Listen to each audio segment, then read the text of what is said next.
Okay, here we are. We got a plate of food in front of us right now. Why is this plate of food here? Well, I think it's important to talk about meal size and meal portion because I think that that's one of the most important things as far as getting us more energy, but also helping us achieve health and fitness goals. Well, what do I mean by that? Well, take a look at this, right? We got a plate here, but this plate isn't full. This plate's got a little bit of carrots, it's got a little bit of peppers, a little bit of black mushrooms, and then there's 2 eggs on here. So it's got some vegetables, and it's got some some fat source in here in the egg and some protein. But the plate is not completely full. Now some people may look at this and say, well, Mark, that's not enough food for me to eat in a meal. And I would ask you, well, how do you actually know that? Because are you eating to get full or are you eating for fuel?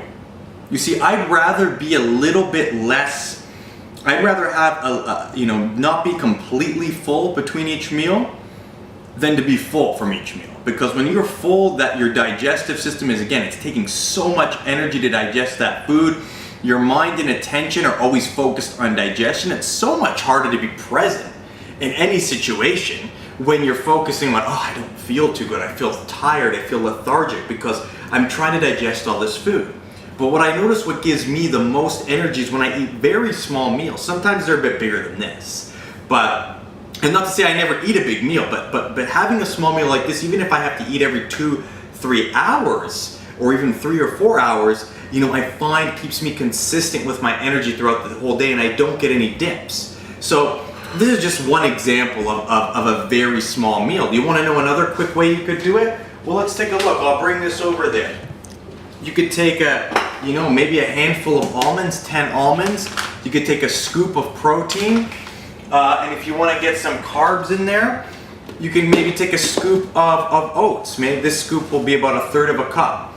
You mix that together or you put that in a blender, there's your fats, there's your protein, there's your carbs, and it's a small meal that will probably equal less than 3,300 calories, I should say.